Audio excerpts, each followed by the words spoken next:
All right, let's jump straight into this explainer of the campaign timeline source material for the epic tabletop adventure, The Apocalypse Beckons. Over the next few minutes, we're going to unpack exactly how a totally ragtag band of survivors inadvertently became the material plane's literal only hope against a full-scale demonic invasion. If you're into deep lore and love seeing how a massive narrative evolves from just one desperate escape into a sprawling, world-spanning crusade, you are definitely in the right place. Now, this chilling first stanza of the Prophecy of the Shattered Veil basically sets the stakes for our entire group of heroes. It's this incredibly dark promise of a world torn apart, and for a really long time, the characters and, honestly, the world at large believed this was the exact formula needed to seal the demonic gate and save civilization. I want you to keep this exact wording in your back pocket, because it is going to come back to haunt them in a massive, massive way. So here is how we're navigating the master timeline today. We'll quickly cover the Spark of Apocalypse, the Grand Deception, the Watcher in the Mist, Siege of the Iron Crown, and finally, the Looming Storm. Okay, let's kick things off with Part 1, the Spark of Apocalypse, which covers Phases 1 and 2. I mean, our heroes definitely didn't start out as these elite world savers. They were literally just desperate survivors running from a devastating dragon siege up in the northern city of Duskmere. Just look at this beautifully chaotic mix. You've got Bip, a halfling rogue driven entirely by pragmatic survival.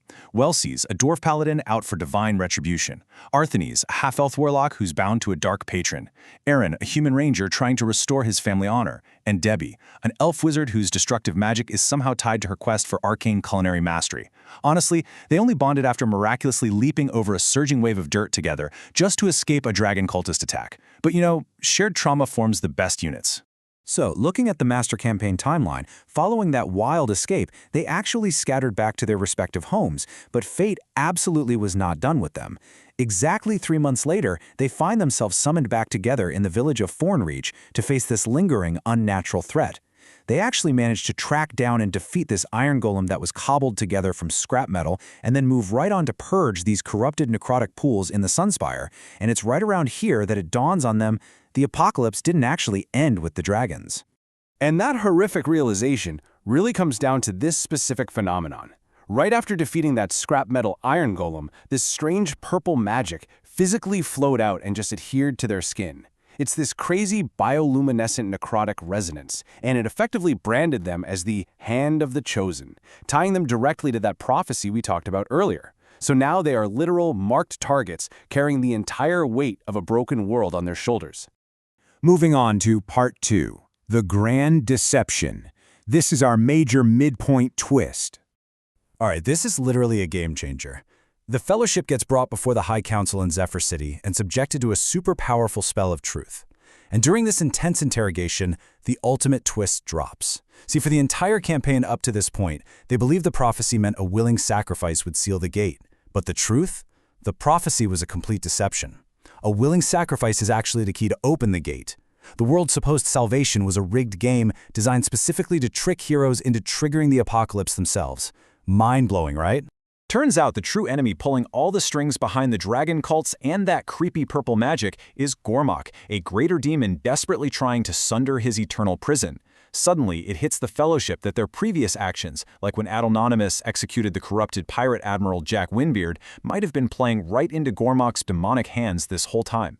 They weren't just randomly fighting cultists, they were being actively maneuvered on a demonic chessboard. Which brings us to Part 3, the Watcher in the Mist, covering Phase 5 of our timeline. Armed with this terrifying new knowledge, the Fellowship decides they are totally done running and they start hunting. They head east to clear Aaron's name of a framed massacre, but they end up walking right into a weaponized environment.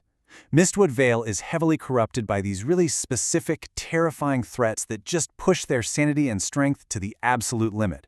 We're talking an oppressive, marshmallow thick fog completely blocking their vision. They're being hunted by the Whistlers, these blurry, featureless aberrations straight out of the far realm. They find ancient, stylized eyes carved directly into the trees, proving this corruption is super deeply rooted. And the whole thing culminates in a brutal fight against an invisible stalker that's just shredding villagers in the pitch black. After a grueling fight where they finally managed to destroy the invisible stalker and push back the fog, the psychological warfare hits its absolute peak. A spectral eye forms right in the sky above them to deliver this chilling psychic ultimatum directly into their minds. The Watcher does not forgive failure. It's a huge wake-up call.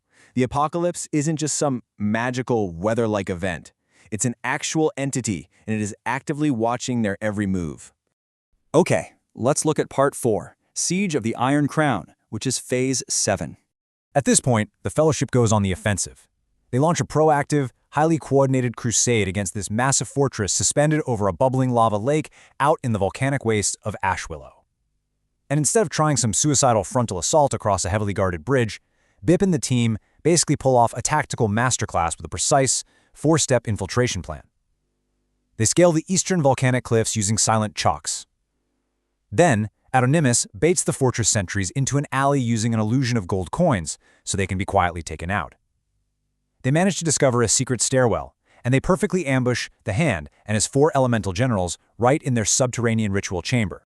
To really grasp the raw, devastating power this Fellowship is throwing around at this stage, you just need to look at this number, 110. Just prior to the siege, Welsies the Paladin delivered a single, catastrophic 110 damage blow that completely shattered an Inkborn abomination in Port Zarford. I mean, they are no longer just surviving. These guys are heavy hitters, fully ready to take down a Titan. But of course, the battle in Ash Willow turns into an absolute nightmare. They successfully drop the Goliath general, shattering his armor, but victory is a total lie.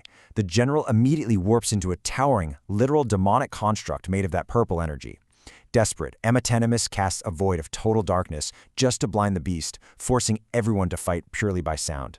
And it culminates with Zora, who gets caught in a wild magic surge, unleashing a maximized lightning bolt in the pitch black. It triggers this massive terminal burst, which destroys the Hand but nearly wipes out the entire party in the psychic backlash.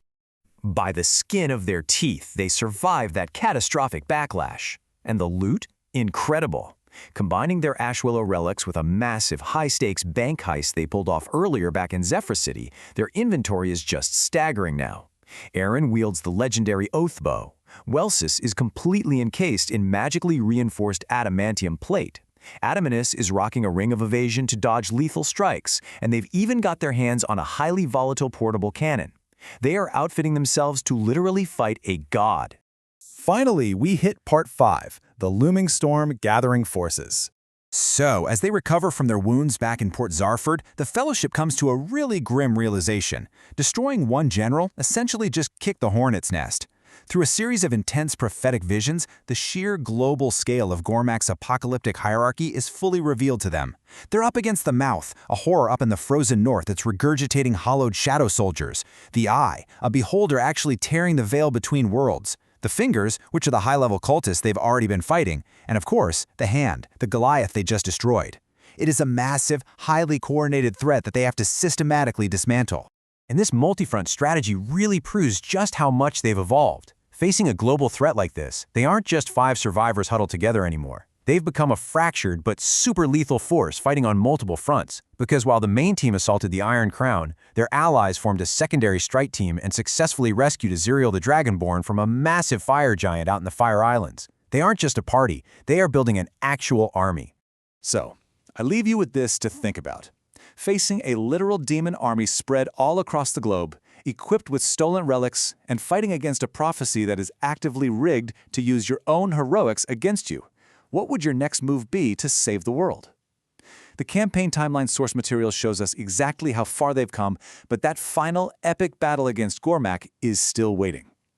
Thanks so much for joining me on this deep dive into the Explainer, and keep analyzing those timelines.